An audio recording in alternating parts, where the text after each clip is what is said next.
Hey, everybody, welcome to Black Lotus Live, where we talk about all things strange and unusual. And tonight we have a very special guest with us.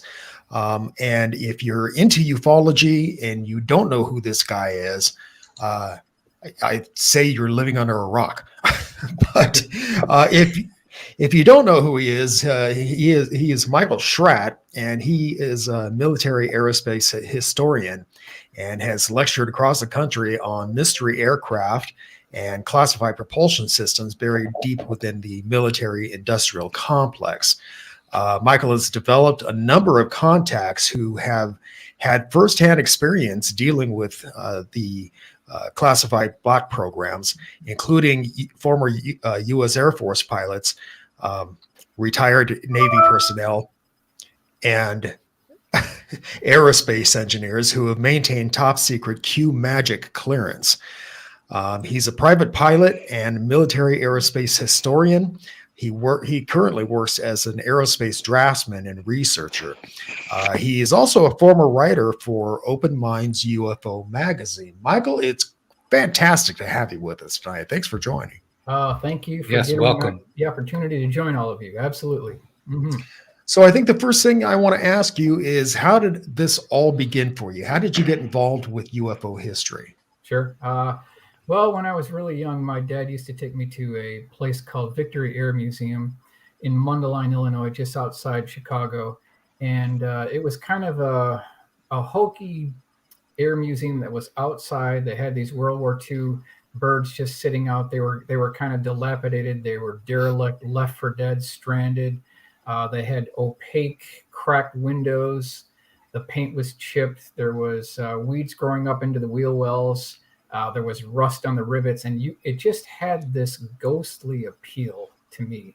That's kind of what got me started in aviation. And then from that point forward, I went to Oshkosh for nearly 30 years in a row, and it's just been a crusade throughout my whole life, anything having to do with aviation. And then the UFO topic just kind of blended together, and that's how it all really got started. Oh, I see. That's interesting. Yep.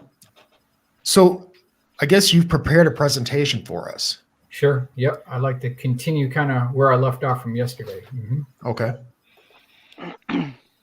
Yeah. So for people that don't know, if you go to UFO Man, the channel, just yesterday, Michael gave a really excellent presentation. And that's where you can find, I guess, part one of this presentation. Sure. So at this time, do you want to jump right in, or? Sure. Yeah. Let's do that. You want to do that? Okay. So let's see here. Let's see if I can share my screen. Slides, share screen, and let's see if that works. Okay. Entire screen. Let's see. Are you seeing anything right now? No. Okay. No. Let's try this again here. Entire screen share. Okay, how about now? Yep, there it is. Got that. Okay, good. So let's go to slideshow. And let's see here. Let's go from beginning. And then I'm gonna wrap this thing down here, and I want to cover some new ground here, some new material. So I'm gonna fast forward through all of this that was already covered, and we'll go ahead and we'll basically start about right here is where we're going to start. So okay, this is okay. Just to give you a backstory of where I got this information. Living in Chicagoland area gave me the opportunity to be close to QFOS, which is Center for UFO Studies, that used to be 2457 West Peterson Avenue. All of those files have now been transferred to David Marler collection near Albuquerque, New Mexico. So he has all these files.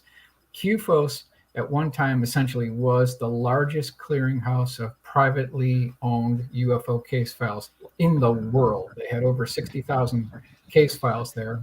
Wow. These were kept in about 18 file drawers. And over a period of about 2 years, it was about 2008 to 2009, I was given access by Mark Rodiger to literally go through each file. And I'm talking about taking the file drawer, pulling it out, pulling the manila folder out, opening it up, looking at the case, and then doing the same thing for all. And it literally was all 60,000. It took 2 years to get through all this. And what I always thought was a tragedy is there was nobody else utilizing the facility there. There was nobody else there. I couldn't believe it. Here you've got all these cases, these wonderful cases. They've been buried there for 40 years. They've never even been seen or touched, and they're just forgotten to history. I thought, what a shame. Why don't we preserve an important part of our national history, and let's do a deep dive, go into these files, and pull out the ones that have at least a good 3-page report, sighting report, and then a sketch, drawing, or illustration to go with that, and then like a flight path report that goes with it. If you can get those 3, take that one. And so that's what I did. And that's kind of how some of this PowerPoint presentation came together. Also visited QFOS, certainly MUFON, David Marler collection, the Gray Barker collection in Clarksburg, West Virginia, places all around the country, and putting the best available information together. And those are the cases that I want to talk about tonight. Excellent. Yep, that's right. Okay, so we're going to start here. March 25th, 1948. This is the Aztec, New Mexico crash retrieval. And we really need to give credit to Scott and Suzanne Ramsey. And even according to our good friend Stanton Friedman, late Stanton Friedman, he has said on multiple occasions that more research, time, effort, blood, sweat, tears, and money has gone to researching Aztec than has ever been put into Roswell. Those are his words, essentially. So Scott and Suzanne Ramsey, they really deserve a lot more credit than they get. So the situation here is oil field workers discovered this. Now, they said 99.9 feet in diameter, close enough to 100, so we'll call it 100 feet in diameter, off of Hart Canyon Road, east of the town of Aztec, about 16 miles down the road. The oil field workers got there first. This is kind of what it looked like at the scene. And you can see it's got a kind of a dome on the top. Here's the cover of their book. So if anyone wants to verify this information, you can get the sources. They actually interviewed the last of the surviving oil field workers that were there, that saw it and climbed down the rim of the disc itself. They're all dead now, but their testimony is in this book here. Wow. Here's the map that shows you how to get there. You can see this road here, Hart Canyon Road, and then this is the location of the crash retrieval, right in this location right here. Here is the drawing that shows you what the craft looked like. So again, 100 feet in diameter. It has a dome on the top with about, you could say, 6 elliptically shaped porthole windows wrapping around the outer circumference of the upper dome. The lower dome was smaller, and we'll get into these pads a little bit later, but just want to give you a cutaway 2-view drawing of what this craft actually looked like. So I'm going to run you through case by case and sequence by sequence as we go through the case here and try to do this in a visual manner. So this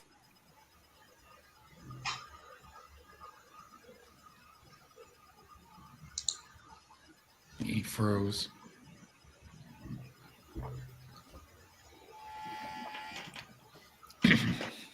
Michael, I think you froze up on us.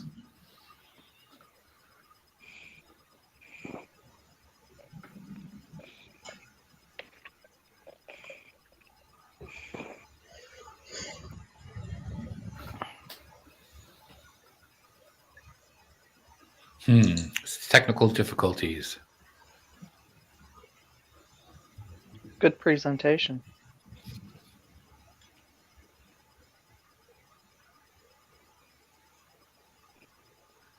Well, I mean, his layout and everything's good. yeah. He's Okay. gone. He's gone. Uh-oh. I think he's probably trying to reconnect. But yeah, I saw that live video on UFO Man last night, and it was fascinating. And there were a lot of cases that I hadn't heard of. You know, very obscure. What stuck out the most is that Michael really takes the time. It sounds like he's got some artistic skill himself with AutoCAD. So he takes these cases, which sometimes only have an oral description or crude hand-drawn images of the craft, and he goes ahead and cleans everything up.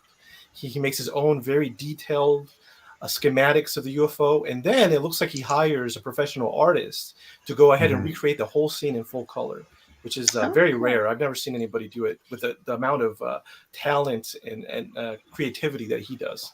It's very, very the good. clarity. Yeah.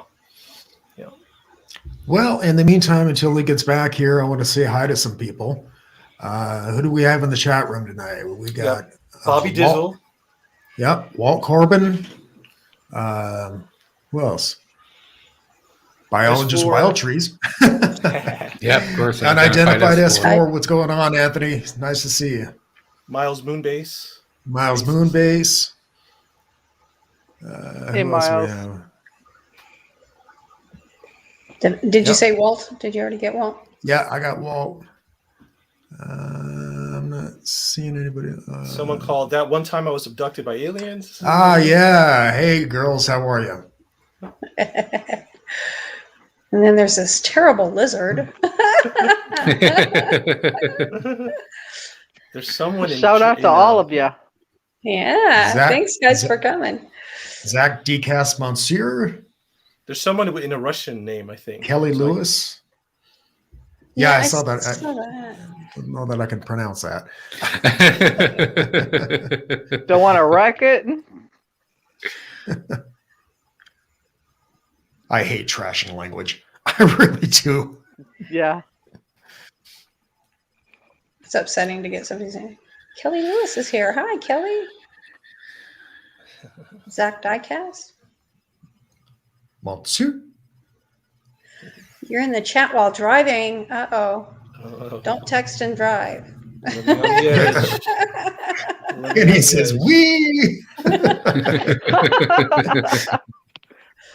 And then sees colored lights behind him, right? That's Don't not a want UFO, that to that's a happen. police officer. Yeah, that's a cop.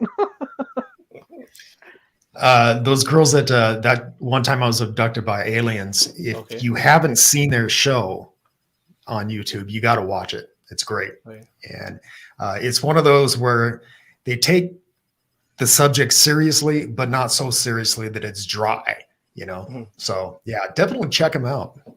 I'd like to have them on Black Lotus Cool. here soon.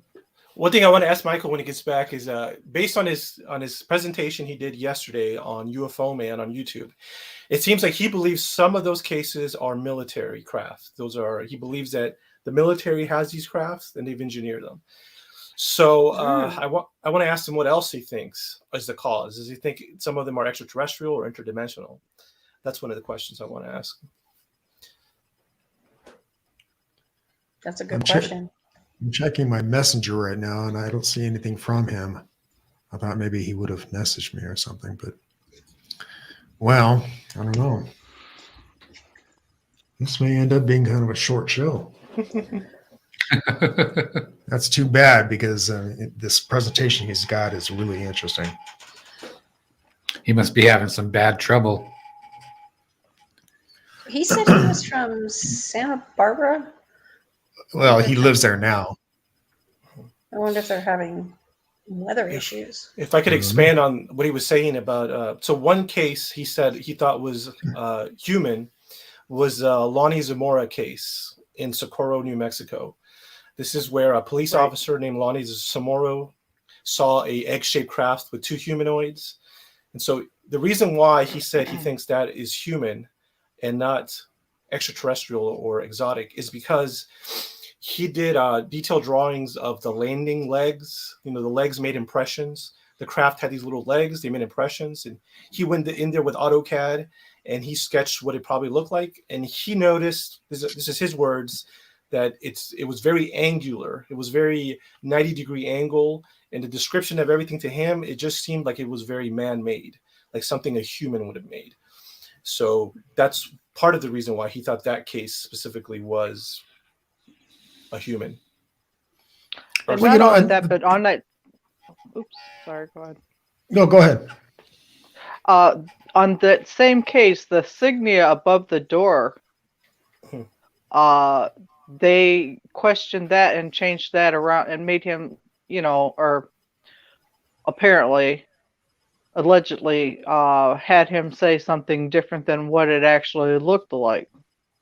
I Right. found that to be interesting as well, especially considering he was a police officer and was very detailed.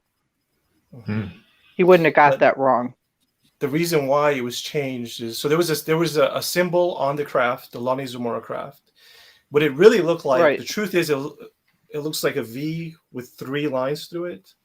But the reason why the investigators made him lie was because if someone else saw it and they said they wanted to hear what their description of the design was to see if it was actually correct, which is, I think, a common police tactic. Police do that all the time. Investigators. Right. Well, I think it's interesting that, when people think about UFO history, the first thing that comes to mind is Roswell. But there are so many other cases out there before and Right. after Roswell,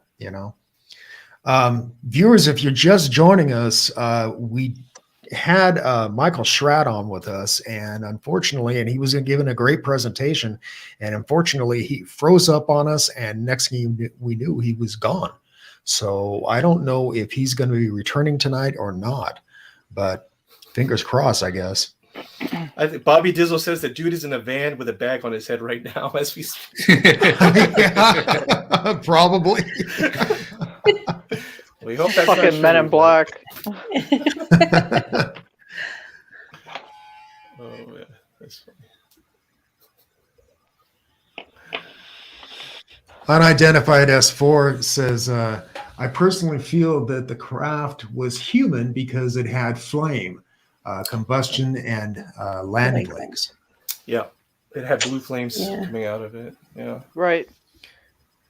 Yeah, and I certainly believe that a lot of the things that we see in the sky are human made, but I don't think that they all are. I certainly don't. No, they couldn't be. Well, and he said that they went over 60,000 case files. Where was that in the paperwork that so far, as far as disclosure goes? I thought it was interesting that he had a crash retrieval in his presentation that was in 1941, which was before the first atomic bomb was tested in 45. And they were gray aliens that were found in that crash retrieval. So that was 4 years. And then he shared a memo, and the memo apparently said that I said one time that I thought that we had the atomic bomb and that attracted grays, but based on his memo, it's the other way around. He's saying we got a crash retrieval in 41, and from that we developed atomic weapons.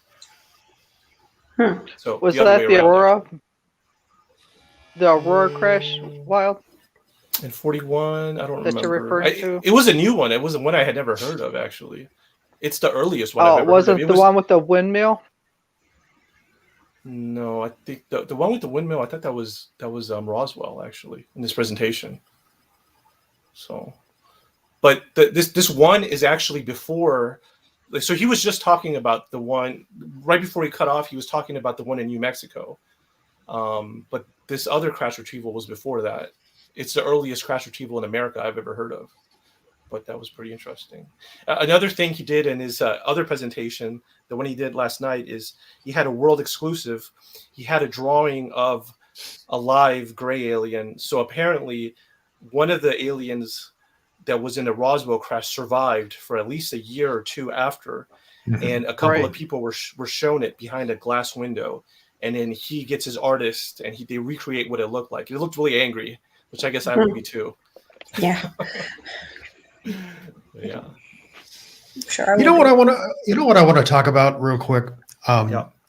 I recently watched a YouTube presentation with a couple of guys on Erica Luke's show. Okay. And they're both believers in ufology. They believe in UFOs.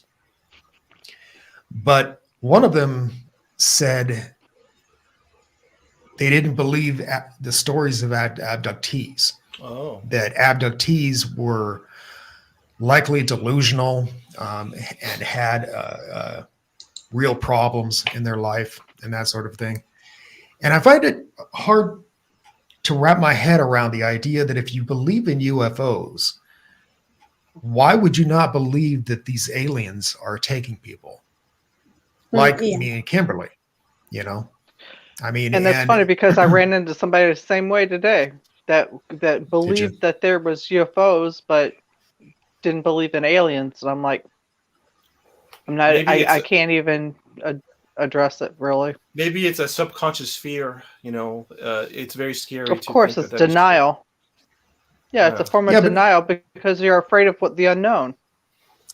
But if you're involved with ufology, I don't think that would be the case. I don't think you would be living in fear of aliens. I mean, if you're involved with ufology and believe in UFOs, okay, but don't try to tell people like me that I'm delusional or that I have something wrong with my brain, and that I possibly hallucinated the entire thing, because I'll tell you what, when I first behave, Ralph. When I first retrieved the memory, it was very traumatizing, and I wouldn't speak to many people about it, and for fear of ridicule, and finally, when Ralph and I started up Black Lotus, I finally went, you know what, I'm just going to come out about this now because, I don't have to answer to anybody anymore. So I don't really give a damn what people think about me, but I don't want, I don't know. So I just wanted to mention that.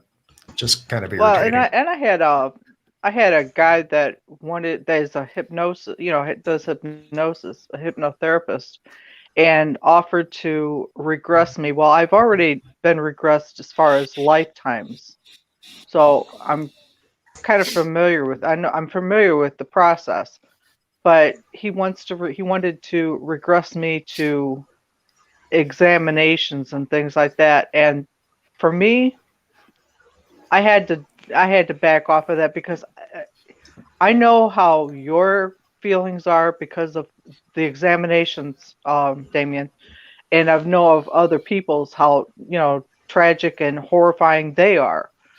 I kind of don't want to go down that road.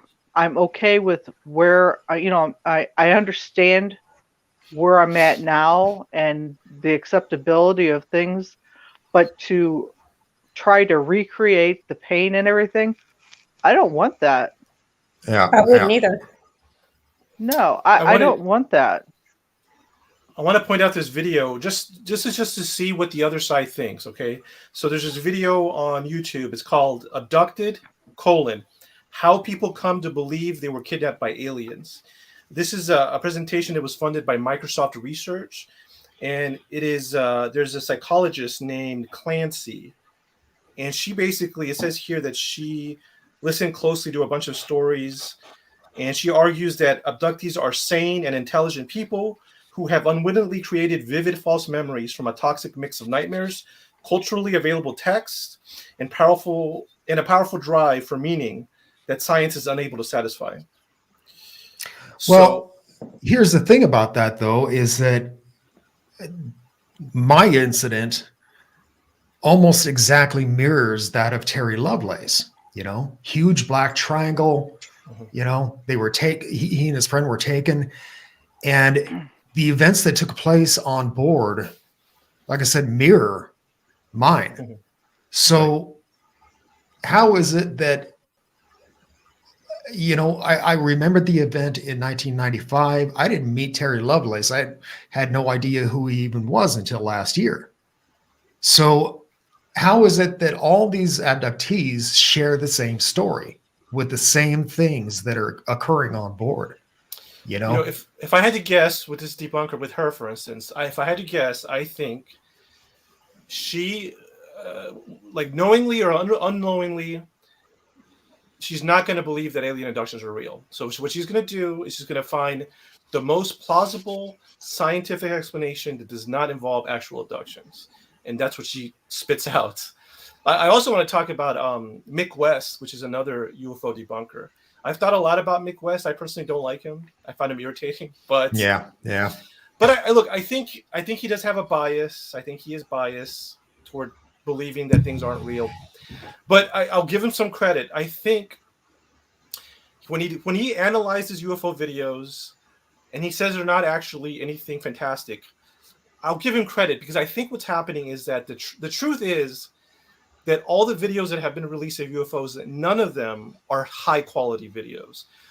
They could be genuine, but they're not high quality enough that they can't be debunked by a debunker. So I have to think that if there is a high quality UFO video release, Mick West would say this is extraordinary. So I don't think so. I don't think that's Mick West. It's not Mick West's fault that all the videos that have been released are low quality. It's not his fault. Right. Yeah. That's not in his control. Did you happen to see the chat, Damien? Yeah, I'm trying to read it. The computer is kind of far away, so I can't Let me really try. see. See what's going on here. What is going on? Sorry, my internet went. It's okay. At least you came back. Yeah. Right?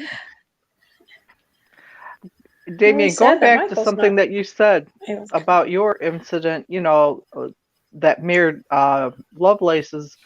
It's similar, just like with the guy that got a hold of me in Ireland, where ours was the exact same as well. Yeah, and that's just it. That's my point, is that I find it hard to believe that all these abductees share the same stories and don't necessarily know each other, Right. Right.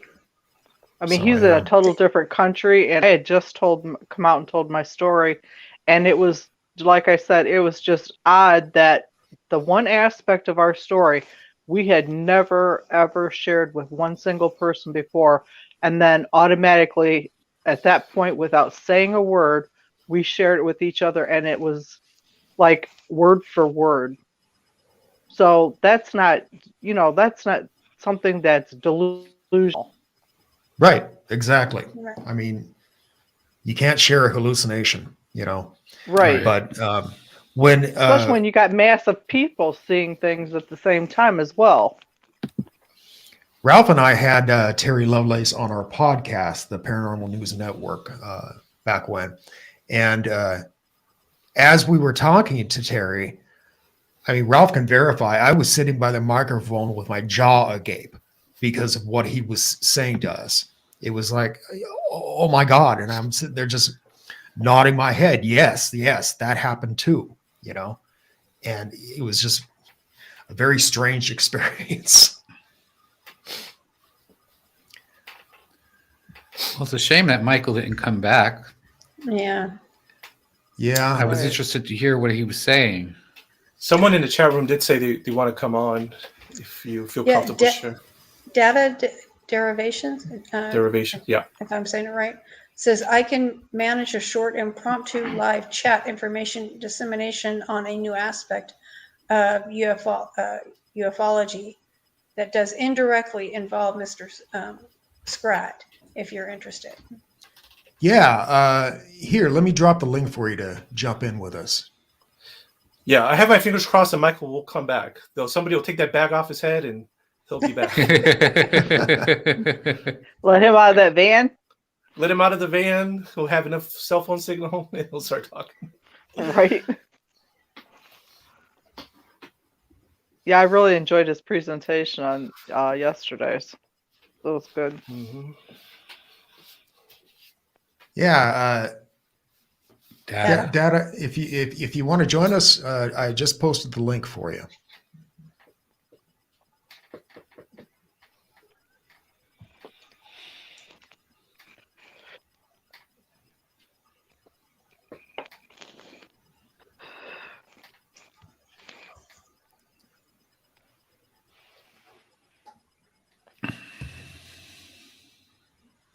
Terry missed you on Thursday's okay. show, huh? Yeah, I'm not going to be able to do the Thursday show because of work. Right, Yeah. right. So Just Data want you to said, know you sorry, just missed on it. Data said, sorry guys, can't drop in, but can chat here for now. Said okay. it's complicated.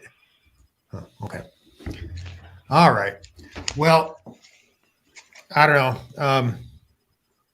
I think it's just going to be a short show. We'll have Michael back with us some other time most definitely, because I want him to finish this. Yeah, definitely. Because it's very interesting Right. stuff.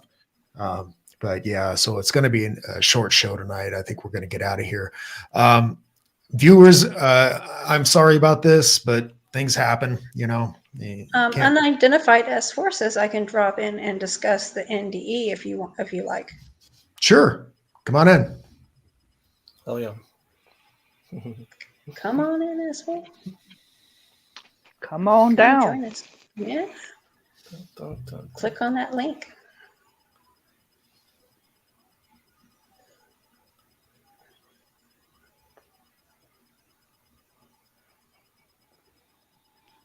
And Damien, just to remind you that Sean Green, with Chasing the Truth, he said they'd be glad to come on sometime.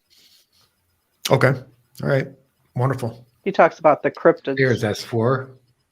Oh, Am I there? What's up, Hello. Anthony? How's it going? Good evening, everyone. How are you? Good. Well, hi. Hello, everyone. Hey, Hopefully, we'll get a little topic involvement in here about a near-death experience. I hope everybody's interested in that subject a little bit. Oh, Oh, yeah. sure. definitely. Yeah.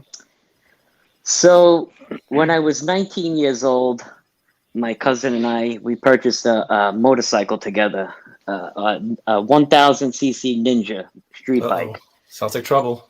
Yeah, it was trouble, and I'm kind of short, so I didn't fit on the bike too well. So I had like one leg that fit flat foot, the other one tippy toed.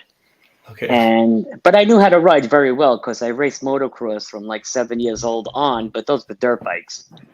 So I felt, hey, you know, I'm 19 years old. You know how you are when you're 19. I could do this with no problem. So I took the bike for the weekend, and on a Sunday, I was supposed to return the bike to my cousin Frank. And I was driving the vehicle back, and where I used to live across the street from me was like the swamp. A lot of sand would blow in from the swamp onto the street and whatnot. And I got about 6 blocks away from my home. I was into a turn, and there was a rider moving truck on the left coming the wrong way up a one-way street. Uh-oh. And there was a group of kids playing hockey in the middle of the street. So there was nowhere for me to go. It was either hit the truck or hit the kids. So I decided to go as close I could to the truck, not to hit the kids, and I got nailed. And, you know, it was a terrible accident. But what happened, I remember getting up and looking for my bike and all of this. But when I kind of realized where I was, all the houses had disappeared. And now I was in a big field of grass, and it was like twilight out where I was. It was like in between, like early in the morning when the sun's about to rise and the sky's still blue. That's what the sky looked like to me. And I was in a big field of tall grass. There was nobody around, no more houses, no more cars, no more people. And I heard all kinds of whispers around me, all these voices around me whispering, and I couldn't make it out. And I'm walking through this field looking for my motorcycle because I assumed I got thrown off and I landed in the woods somewhere. That was my assumption, you know? All of a sudden, in front of me, I see a very blurry figure starting to walk toward me.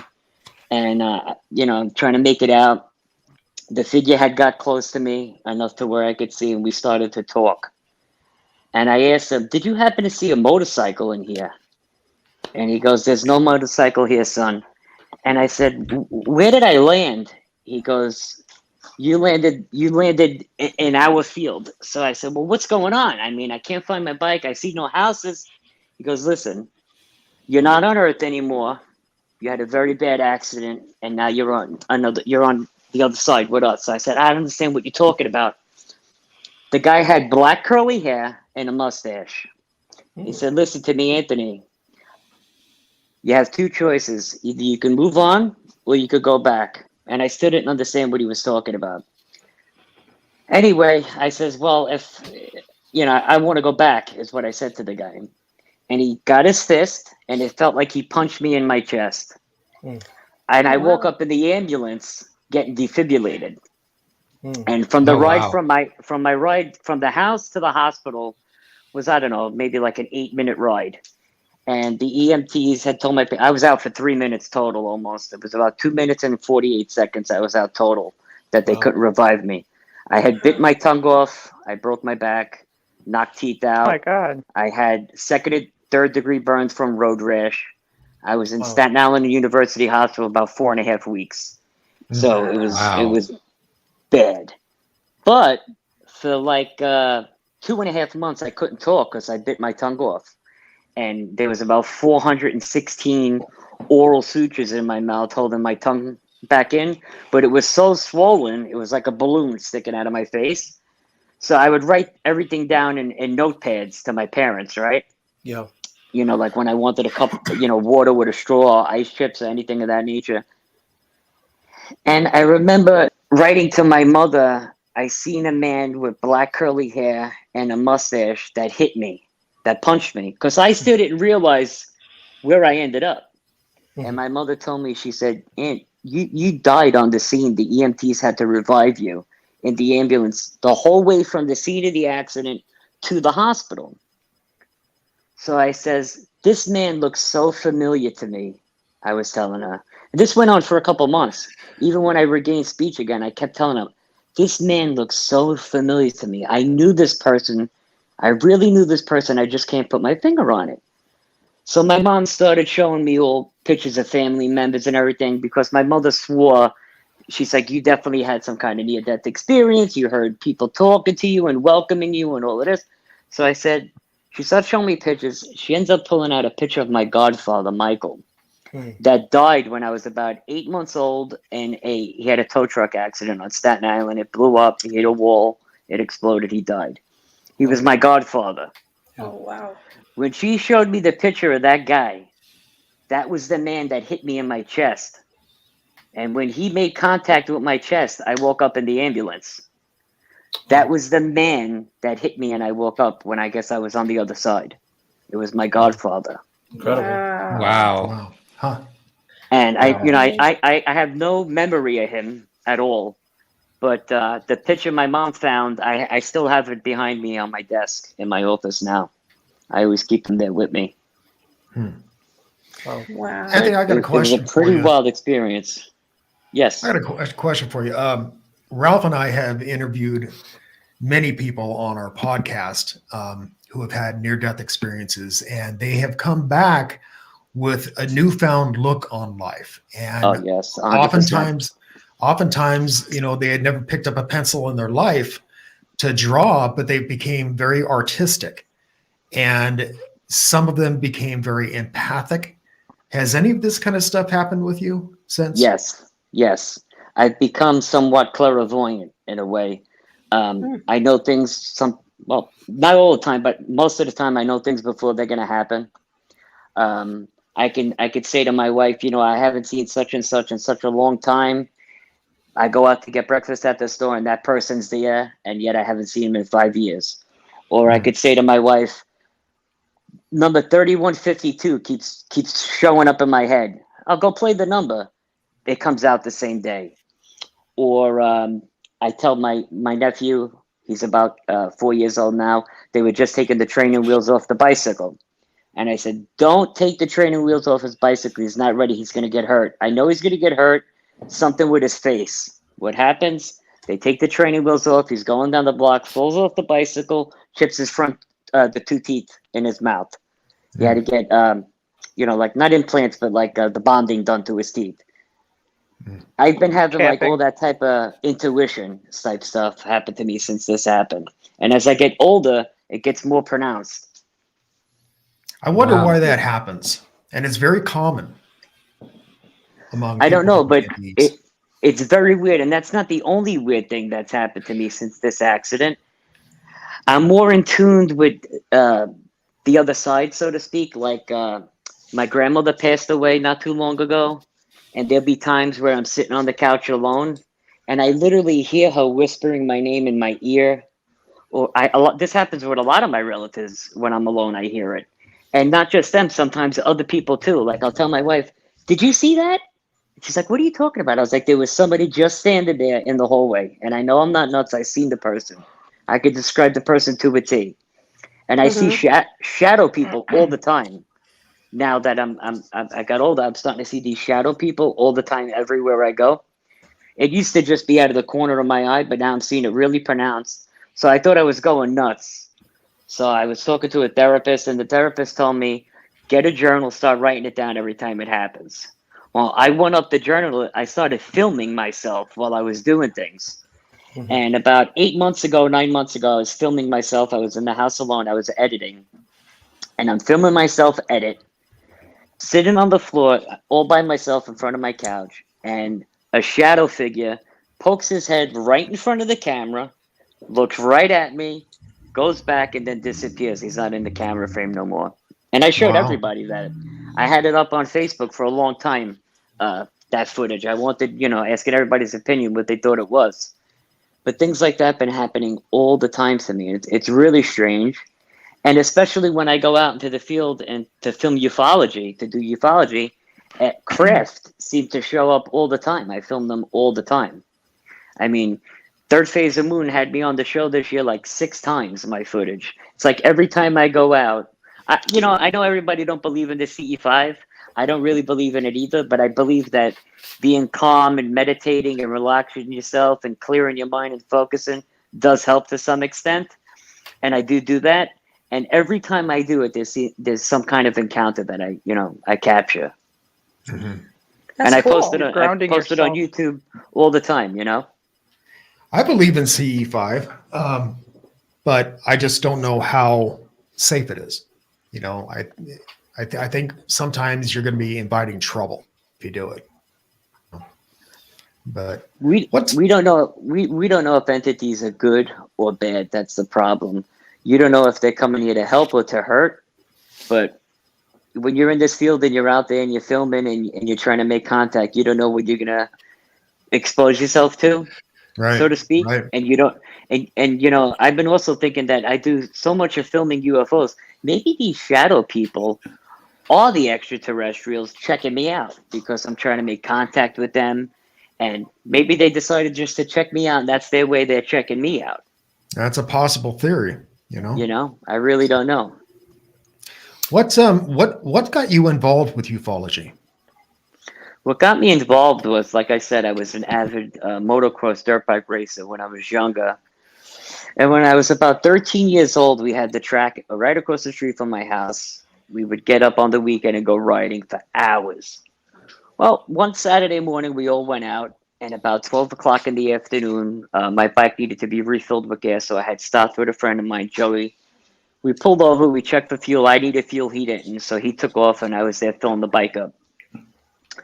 From the west side of the block, I noticed it was really one triangular craft floating very slowly over the street into the woods, and it wasn't that high up at all. I seen it perfectly coming. And then it got into my location, into the woods, it stopped right over us. And I just looking up, staring at the bottom of this thing, and it looked like a sheet of black glass. It was beautiful, absolutely beautiful. I never seen anything like that. But at 13 years old, I was under the assumption that the stealth bomber maybe hovered. And that's what it was. It looked like a stealth bomber to me, but it was hovering. It was just sitting there motionless.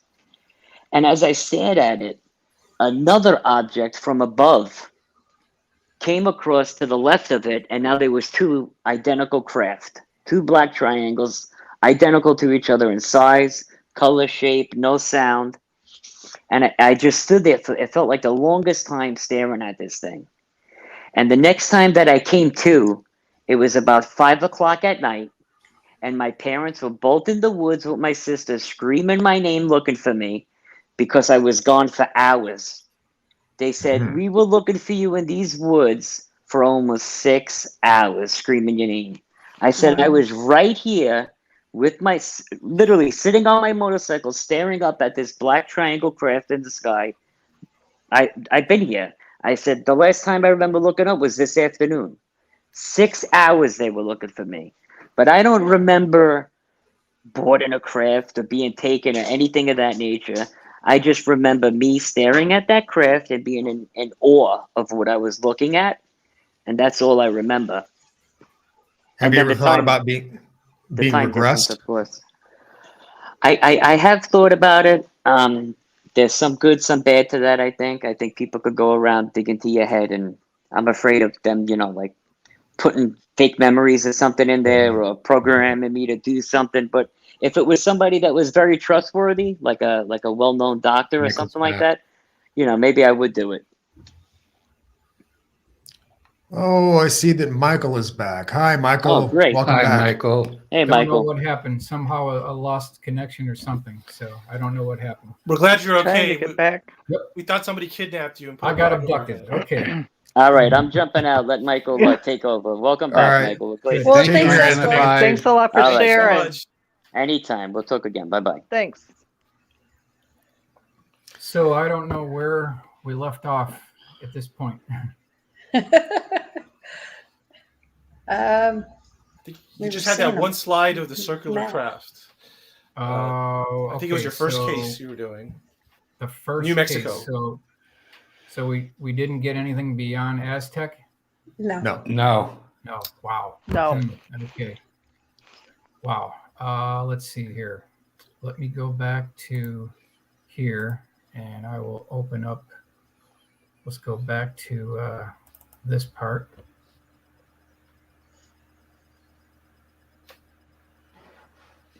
Glad you made it back. Yeah. Sure. Yeah. Glad I checked here. Let's go back to here, and I'm gonna share screen, entire screen share. All right. So now Gotcha. you slideshow from beginning, and then I'm going to track it down here.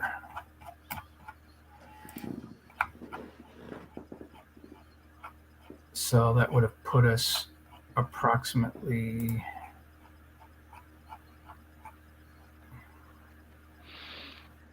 at Aztec, which is right here. So we Yep. didn't get anything beyond here. No. Yep, that's where we were talking. That's where we were talking, right here. Okay. So should we continue here then? Is that what you Yeah, want? absolutely. Sure. Let's do that. All right. So I guess we'll just continue here where we left off, and you guys just let me know when everything falls off here. So we'll just continue on here. So again, this is from Scott and Suzanne Ramsey. This was the craft that allegedly was retrieved from Hart Canyon Road, March 25th, 1948, about 100 feet in diameter. This is the illustration that shows you the oil field workers crawling up on the outer rim of the disc, and they actually looked inside. They got here before the military did. They looked inside these porthole windows, and I'm going to take you to the next slide here. One of them noticed a small quarter-size hole that had kind of breached the hull of this craft. So they went back into the actual truck that they had in the local area, pulled out a pole, brought it back to the craft itself, and put that pole through this quarter-sized circular hole in the window. They were jiggling this thing around. They activated some type of a mechanism that opened an entry hatch on the bottom dome of the craft itself. At this time, the military got involved, and I'm going to go ahead and forward this to you. They got inside the craft, and what they found were two beings slumped over on seats. They were kind of behind control panels, and they actually had basically this iconology that would look like purple or violet lettering that was projected on the inside walls of the craft itself on the upper dome. You can see one of the oil field workers looking through the entry hatch here, or the outer dome windows. Now, they were basically near control panels that looked like laptops, but there weren't laptops. There was iconology on it. There were buttons and switches. It had kind of a mechanical appeal, but what's interesting to note is their bodies were about 3.5 to 4 feet tall. They had oversized heads. Their skin was a little bit gray and brown and slightly burned, but then they were all wearing this one-piece tight-fitting blue flight suit. That was definitely mentioned, a blue-colored flight suit. By now, as we mentioned, the military was involved. They got inside the inner portion of the craft, and when they did, they found 14 more bodies, for a grand total of 16 bodies were recovered. And so that's what I'm showing you here. The military is involved at this time. Now, they've ushered all of the oil field workers away. Again, this is by Scott and Suzanne Ramsey, who put more effort into this case than Stanton Friedman ever did in Roswell. And that's Stanton's words, not mine. You can see they laid these out here. There was a clergyman present. There was a U.S. senator present when this was all going on. And you can see this helicopter that, as we kind of mentioned before, these oil field workers didn't know what was stranger, the helicopter or the disc-shaped craft, because in 48, even a helicopter was a somewhat new phenomenon back then. So they kind of didn't know what was stranger. So here's the question. How do you move a 100-foot diameter disc-shaped craft across the desert? I mean, you just can't pick this thing up and take it down the road here because it's just too large. You'd have to move all these electrical telephone poles, and the logistics are too hard. The U.S. military figured out, and I don't know how, they figured out that there was a pin mechanism that was attaching this whole thing together. And when they dislodged this pin mechanism, this entire craft that was 100 feet in diameter broke apart into 3 equal pie segments, which is what you see right here.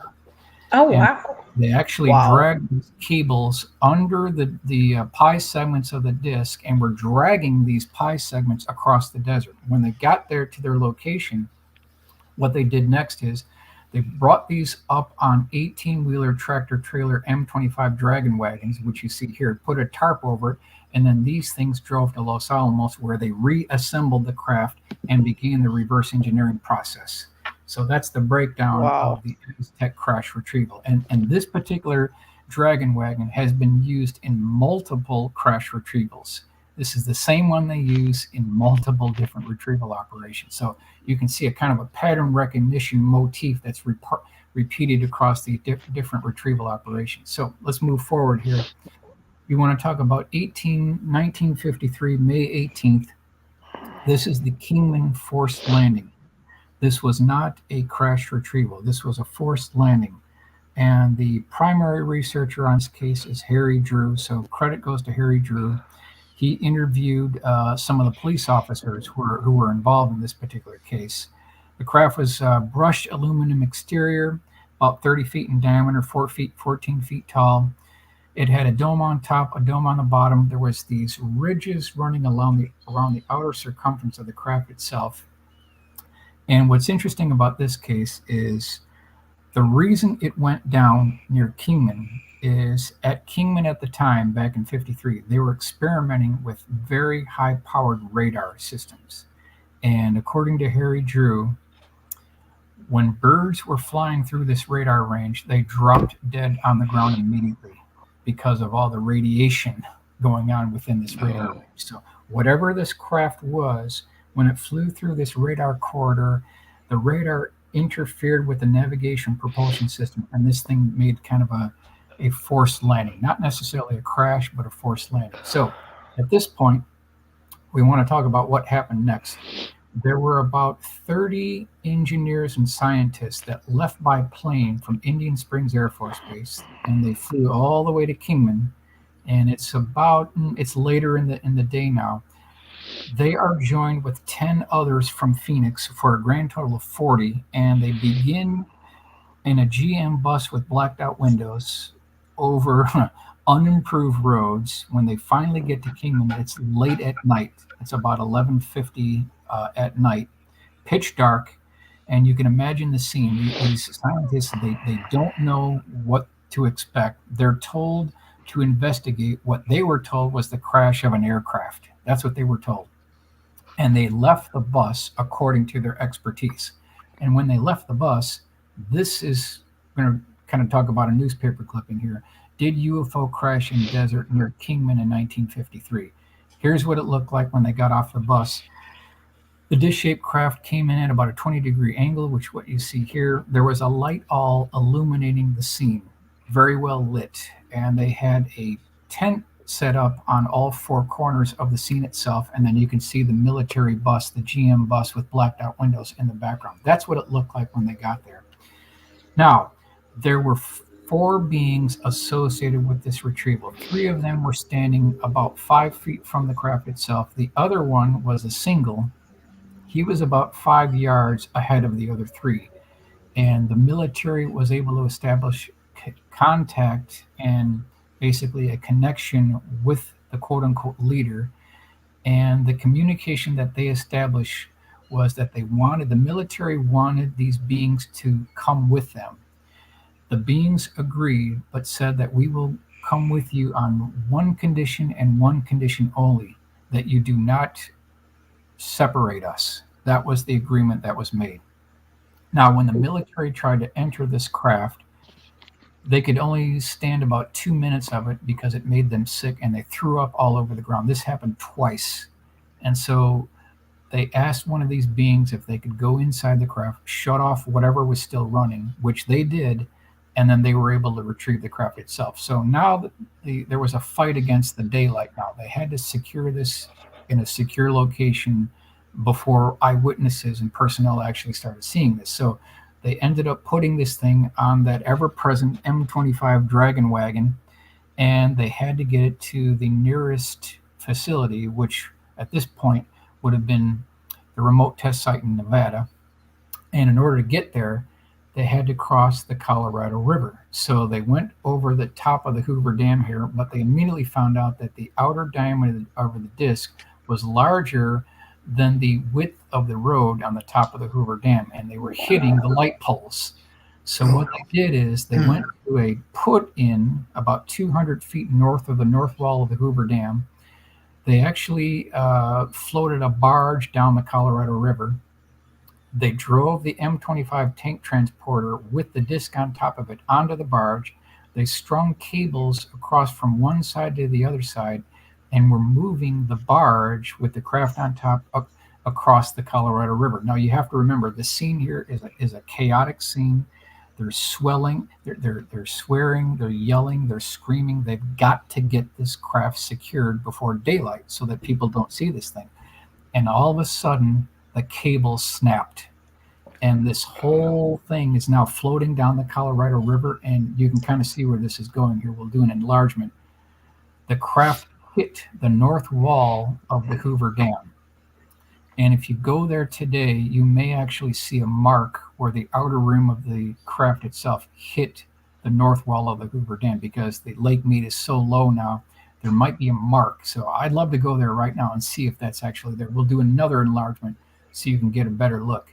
It may still be there today. Now, they eventually made it to the other side and went to the remote test site in Nevada. And so that's a very brief breakdown on the Kingman forced landing. You can read about this in Harry Drew's book, 7 Days in May, the Kingman UFO story. He did a very good job breaking down all of the pertinent information on this crash retrieval, which is actually a forced landing. Okay, let's move on here. Lunken Airport was at one time the site for the 3-ring binders associated with the Leonard Stringfield collection. He had collected crash retrieval stories pretty much from, you could say, early 1970s, a little bit prior to. He was in World War II. He had a sighting of Foo Fighters when he was in a twin-engine military transport that caused the engines to go out. He thought that that was going to be it, so he had a personal connection to this, and he started collecting these crash retrieval stories from reliable witnesses, pilots, air traffic controllers, airline pilots, military pilots, astronauts, cosmonauts, and these were first-hand witnesses who claimed that they had experience dealing with not only the UFOs, but the debris and the autopsies of the beings themselves. We're talking about the best of the best, the highest caliber witnesses. In 2012, the dictation notes associated with the Leonard Stringfield collection were donated to MUFON. I was able to get access to the collection, and just to show you that it's actual boots on the ground that I'm doing here, I'm not just internet research here. This is actual boots on the ground research. Here are the actual file cabinets where the 75 3-ring binders were stored. And these are the binders here on this desk here, just to show you that we actually did do the research here. You can read about a lot of these cases in this compendium here, UFO Crash Retrievals, the Complete Investigation by Leonard Stringfield. If you want to hear about these cases, they're all in this compendium, but very good reading. It's very heavy hitting. One of these was by a naval captain who was later a Braniff airline pilot, who in 1963 said that he was at Wright-Patterson Air Force Base and he's going down the road of hangar. One of these hangar doors was slightly cracked open. He looked inside and he saw this 30-foot diameter dish-shaped craft that was propped up on wooden beams. There was another craft that was smaller in diameter, about 20 feet in diameter. And so he's thinking, what in the world could this be? Now, when he went back to HQ at Wright-Patterson Air Force Base, the general there basically quizzed him on this. And he said, Captain, what did you see? And his exact words were, I didn't see anything. And the general said, good answer. And that's how that ended. So you can see how you want to keep this under wraps if you do actually see something. So this is the Braniff airline pilot back in 1963 at Wright-Patterson Air Force Base. Another case within the Stringfield collection is something that was seen at Great Lakes Naval Station 1973. If you look at this Quonset-style building here, this is a report that included a courier who had to deliver a very important letter to one of the commanders here. And so he's escorted by these big burly guys with these big arms, or muscular guys. They're walking down this corridor. They make a left-hand turn. They walk down another corridor. When they get to the end of the corridor, inside this room here in this building, it's a very open area, and he sees white lab coat technicians. There's military personnel in fatigues with machine guns. And then he sees this teardrop-shaped craft propped up on scaffolding. It has a rounded forward section and a pointed back. And we'll do a rendering here. This is what the craft looked like, 35 feet across, 12 feet. It could be a USO, unidentified submerged object. There was a rim or ring that wrapped around the forward section of the craft itself. And he also mentioned that there was a blue coronal discharge that was associated with the craft. And again, this thing was propped up on scaffolding as well. Now here's a rendering that I did of what the craft may actually look like. And so again, this is 1973. Let's go on to the next case here. This is my favorite Leonard Stringfield case. This involves a U.S. Marine who claims that in December of 1963, literally days after Kennedy was assassinated in Dallas on November 22nd, 1963, this is December 1963, he's called out of bed at the dead of night, and he is told to board a plane. This is a U.S. Marine, a plane with blacked out windows. And the origin point is Cherry Point, North Carolina. He's on this plane for about 3 hours. When he lands, he doesn't know where he landed because he's got blacked out windows. He doesn't even know where he landed. Could have been a naval facility, could have been an Air Force facility, could have been a government building. He doesn't know. When he gets to this building, they open up these big, large bypass hangar doors, and propped up on scaffolding is this 40-foot diameter dish-shaped craft. It's 15 feet tall. It looks like a fat hamburger. It has about 9 elliptically shaped opaque windows wrapped around the outer circumference of the craft. It has a highly polished chrome aluminum exterior. There's an entry hatch on the bottom part of the disc itself. And then he said that the seams of this entry hatch were so well integrated into the bottom of the ship that you could not put a razor blade in between the seams of this entry hatch. And these red dots that I have illustrated here are the attempted points of entry because they were trying to get into this craft. So let's move on here. Here's the drawing I put together that shows you what the craft looked like as was being propped up on the scaffolding. And he said that there was a 1-inch lip between the outer skin of the craft itself and the outer portion of the exterior of the windows, this small 1-inch lip. He definitely mentioned that. And as we talked about before, these windows were opaque, so you could not see them. So what they were trying to do, and we'll move again ahead here to the color illustration. This is what the craft looked like. There was a white circle painted on the concrete floor here, and his job was to guard this craft for 2-week period of time. And his exact orders were to shoot to kill anyone who tried to breach this circle on the floor. No one was allowed to get through that circle except these white lab coat technicians. They were trying to breach the hull. So the first thing they tried to do is they tried diamond tip drill bits, and they were putting the drill bit on the seam where I showed you with those red dots. So that didn't work. Next thing they tried was an acetylene torch, and that didn't work. Then they finally brought in 2 18-wheeler tractor trailers with a big electrical generating device on top. They had these thick 3-inch diameter cables that ran from the power unit to inside the facility, and they were using a laser, which you see here, trying to breach the hull of the craft. And when they moved the laser away, it was warm to the touch but had no effect whatsoever. So my thought is, how far did they get? Did they ever get inside? And could they reverse engineer the technology associated with the skin of the craft and integrate that into today's aircraft? I mean, very interesting if they could do that. Now, the last day that he was there, he said he saw the craft being loaded up on an 18-wheeler tractor trailer. They put a tarp over the craft itself, and then they put chains over the tarp and were moving it to the next location. This is all back in December 1963. He also mentioned that during one day that he was there, he was left alone with the craft, all by himself. He had a small Minox camera, and he took a photograph of this craft, if you can believe it. In 1983, there was a flood at his home, and the photograph was lost. And so I always like to make the point that every time we get into this field, it's like the evidence is always 2 steps ahead, and we just can't get a break within this field. We're so close to getting this evidence, but then it always disappears. So this is the 1963 Marine case at an undisclosed location. Here is a illustration that I commissioned by Jose Sanchez that shows you them trying to use the diamond tip drill bits right on the entry hatchway. And as you can see here, this isn't debris from the craft being chipped off. It's actually the diamond tip drill bit that's breaking. I don't know if they ever got in there. I don't even think the Marine knows if they ever got in there, because the last day he was there was being moved to the next location. So we don't even think that they ever got inside. Who knows? Now, is there any evidence to support this here?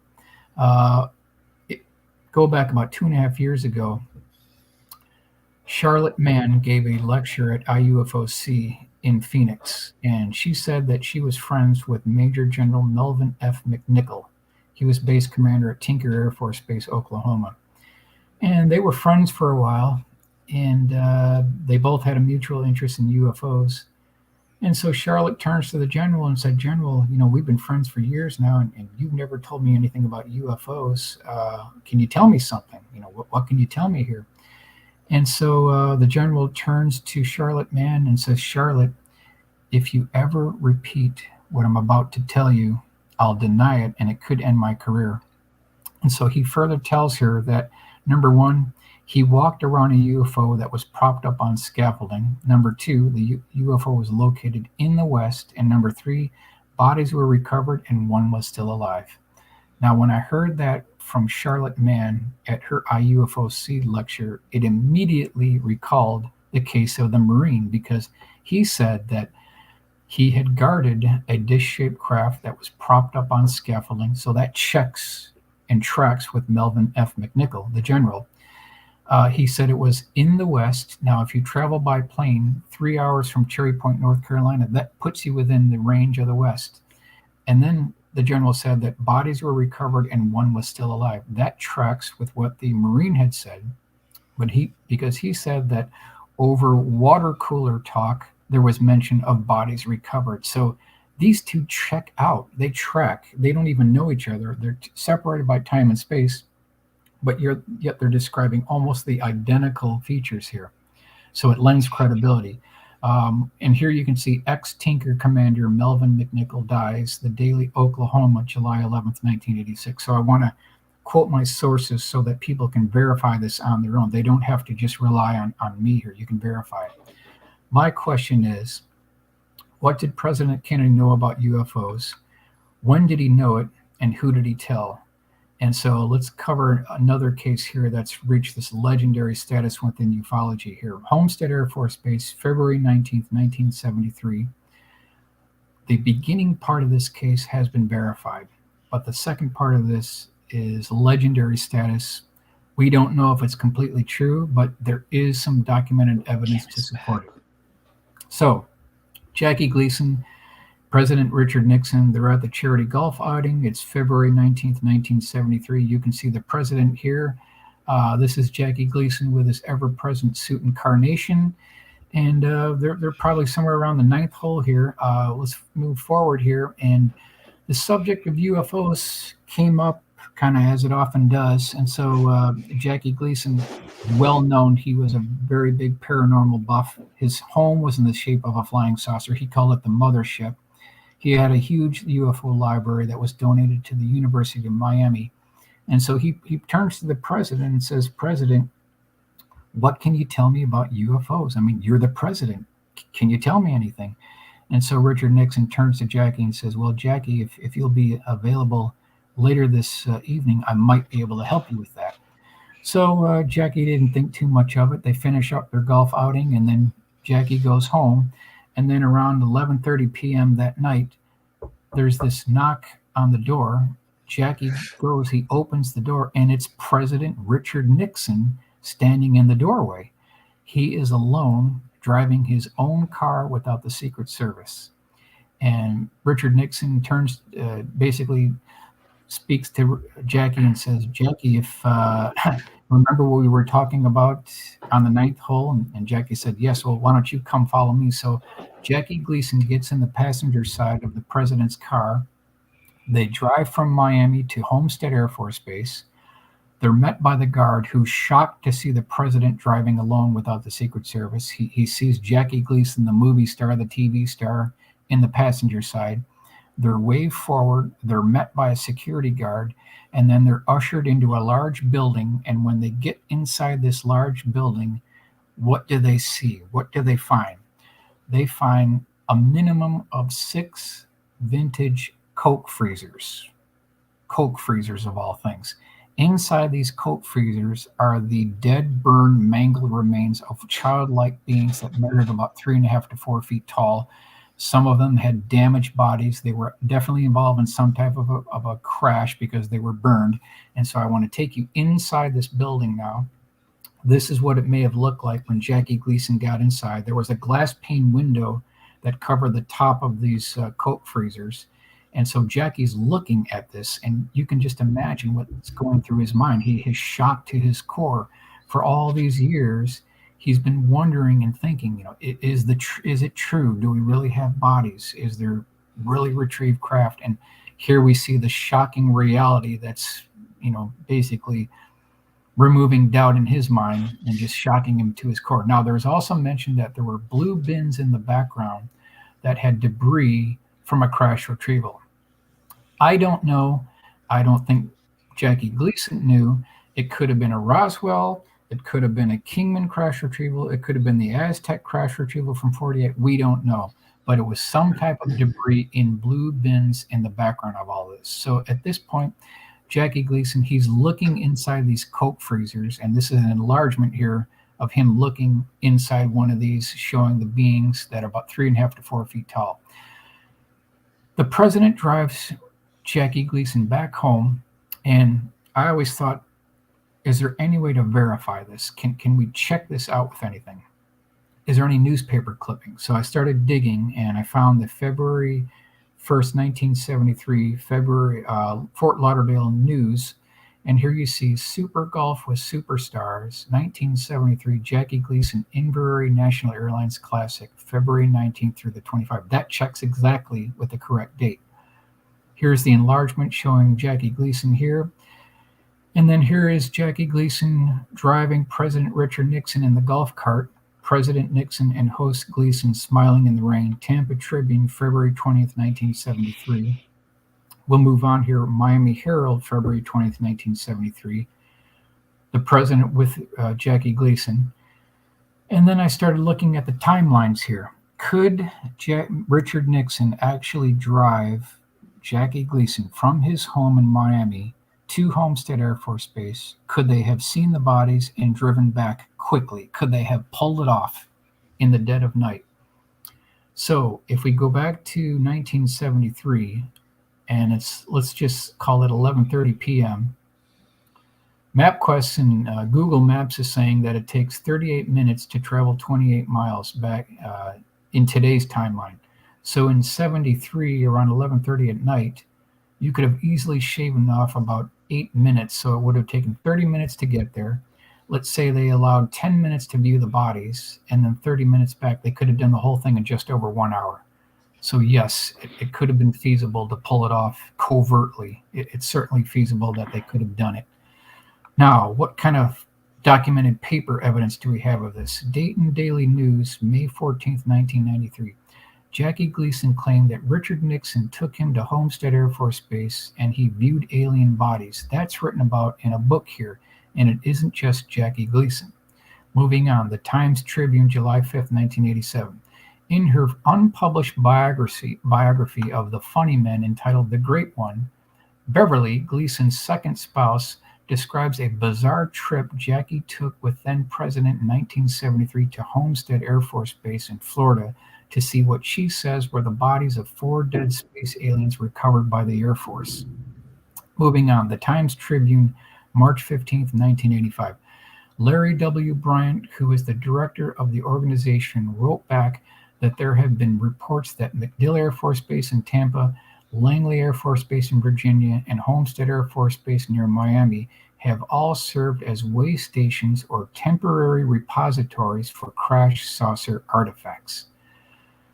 And then we'll go ahead and continue on with the Eisenhower meeting that allegedly took place on February 20th, 1954. So at this point, do we have any questions at this point?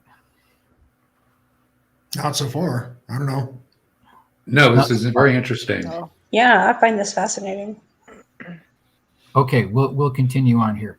So this is another case that is basically legendary within ufology. We don't have any conclusive evidence that took place, but we've got some evidence from eyewitnesses who claim that were there, and we've got the book from Paul Blake Smith that talks about, if you look at this particular case with an open mind, with not too much skepticism, it looks like there is something to this here. So as the story goes, people who were allegedly present at the time were Gerald Light, a metaphysics expert, Edward Nurse, who was a Brookings Institute member.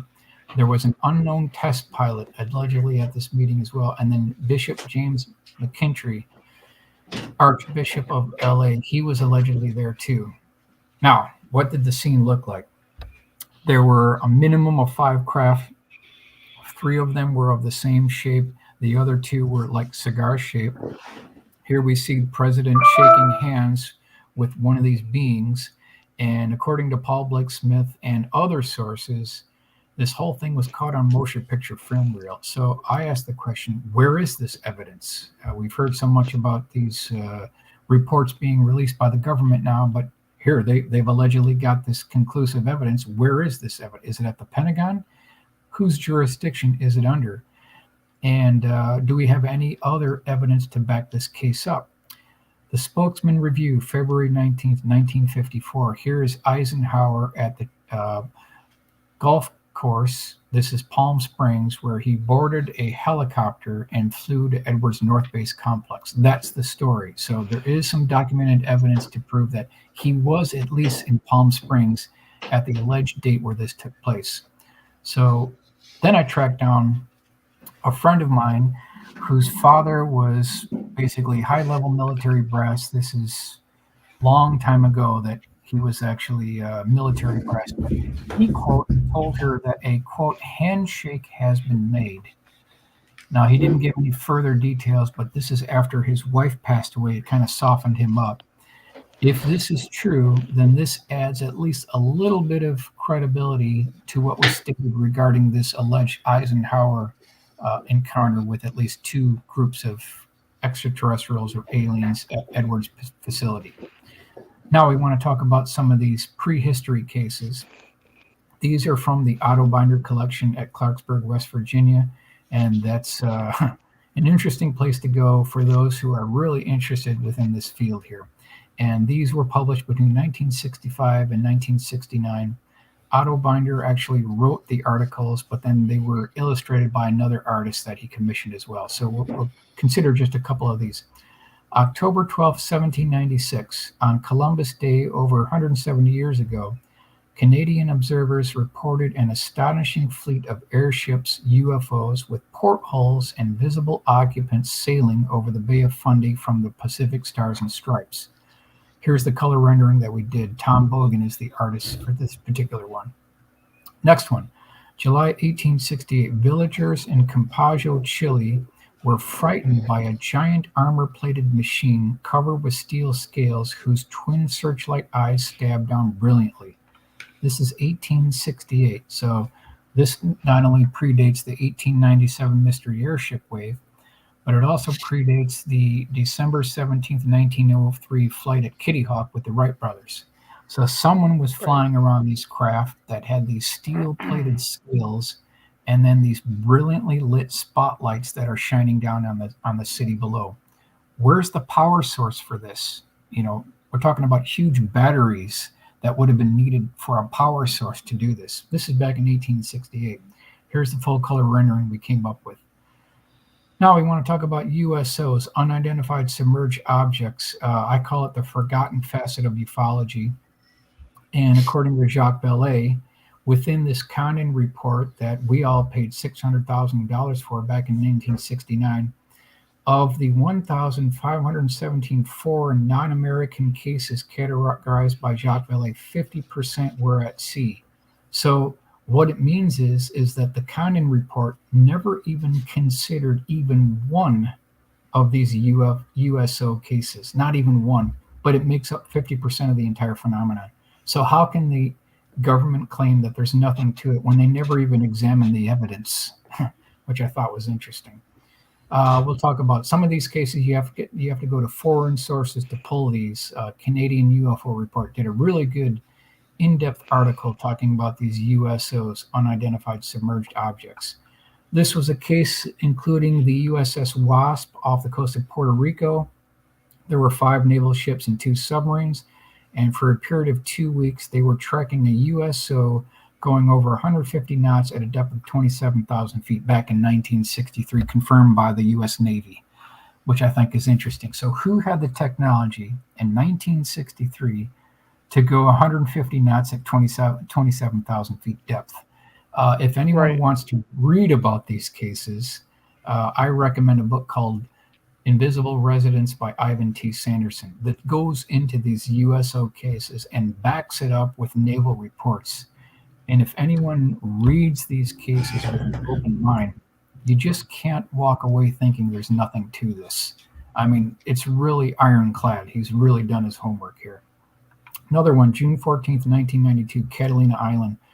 Multiple eyewitnesses saw these dish-shaped craft just below the surface, and then they popped up and flew away. This is confirmed by Preston Dennett, who wrote multiple books on USOs near Catalina Island.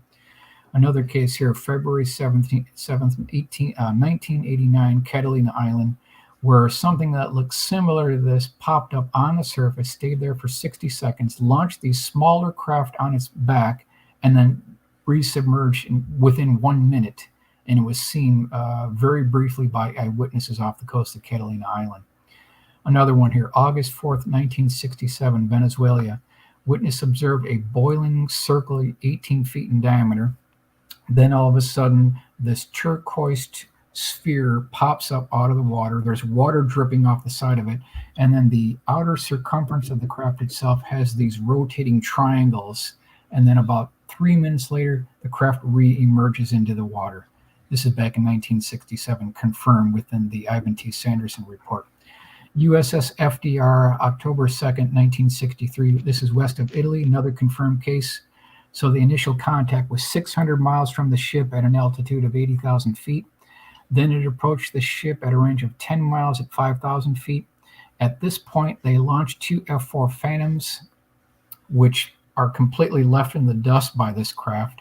and this thing made incredibly sharp turns and was clocked at going 4,000 miles an hour on the FDR's radar. So back in 1963, whoever or whatever was flying this thing could outpace our fastest, highest performing fighter jets just with no problem whatsoever back in 1963. Wow. And this thing made no sonic boom, confirmed by witnesses of the FDR. And it wasn't the only time the FDR had a history of UFO sightings.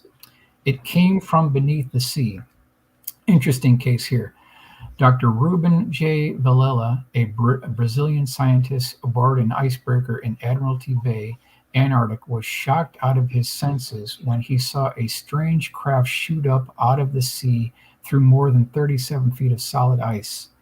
So here's the question. Back in 1955, who had the technology to punch through 37 feet of solid ice and then go into space? And you can see the drawing within this booklet here. These huge pieces of ice just flew up and slammed down on the ice below. And where this thing came out and went into space, it left a boiling, bubbling circle of water with melted ice around it, making this perfect ring. That's incredible. 55, I know. So, I mean, like, what is the origin? Who is doing this? It's been confirmed by U.S. Navy, though. Here's the illustration I commissioned of this thing coming out of the ice here. You can just imagine these thick, big sheets of ice slamming down on the ice on the side here and making a big booming noise. They must have heard it on the starboard side of the ship here, but it was confirmed by the U.S. Navy back in 1955. Michael, let me interrupt you here for a moment. Yeah. Miles Moonbases asks, where do you think these USOs are coming from? That's a very good question. Well, personally, I think some of these could be interdimensional.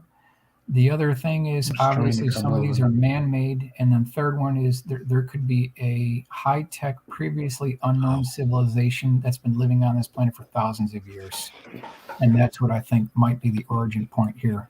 It's a combination of all three, but when you have physical effects like this, where it's actually breaking through ice, to me, that sounds like something that was pre-existing, perhaps long before we ever got here. Because you can see here, we can punch through 37 inches of solid ice, but we can't do 37 feet. It's not going to happen. Right. And look what it would do to the metal. Yep. The metal would become brittle. That's exactly correct.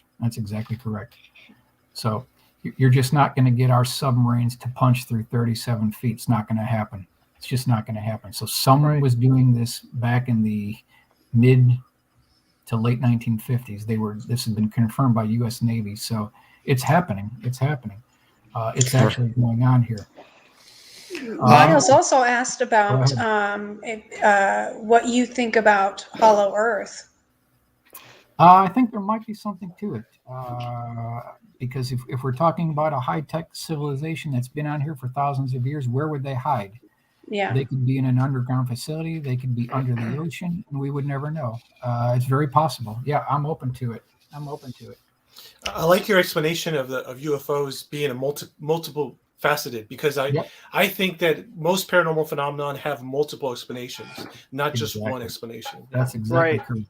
Exactly correct. Even Jalen Hynek had mentioned that.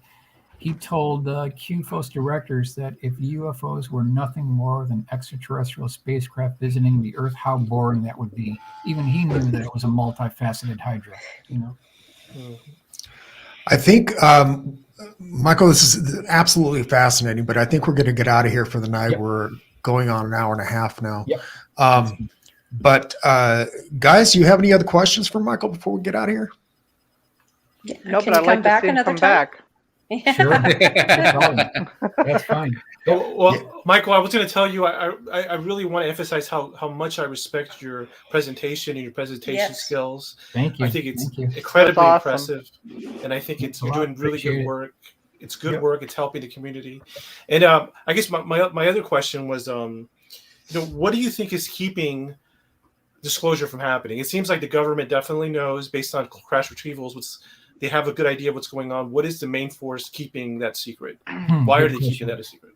The only thing I can think of is the propulsion system associated with the craft themselves. That can be the only reason, because if you can actually crack the propulsion system, then you control the world. And they're just not going to let out the family, the family jewels. They're not going to do it. They're going to fight tooth and nail before they'll ever release it. Yeah. But that's just me, agree. That's just Gotta me. agree with But that. they're not the yeah. only ones that. Yeah, that they're not the only ones. I mean, they're in every country. I mean, Correct. That's and they're right. re-engineering all of them. That's right. Mm-hmm. And Yep, there's they're so not the many only show different in ones town. as well. Right. That's Right. correct. I track with that. Mm-hmm. Definitely. Michael, it's been fascinating having you on here. I knew of some of these reports, but I didn't know most of them Right. actually. Okay. Like for instance, the whole thing with Jackie Gleason and Nixon. Yeah. I knew about that. Mhm. But let's definitely have you back on the show sometime, No problem. That's and fine. we'll Yeah, that'd be continue great. the conversation. That'd be So, great. viewers, thanks a lot for watching, and I hope you found it as fascinating as I did. And don't forget that we are on every Sunday and Thursday now, and so at the same time on both days. And so check us out this coming Thursday. So until next time, keep thinking and question everything.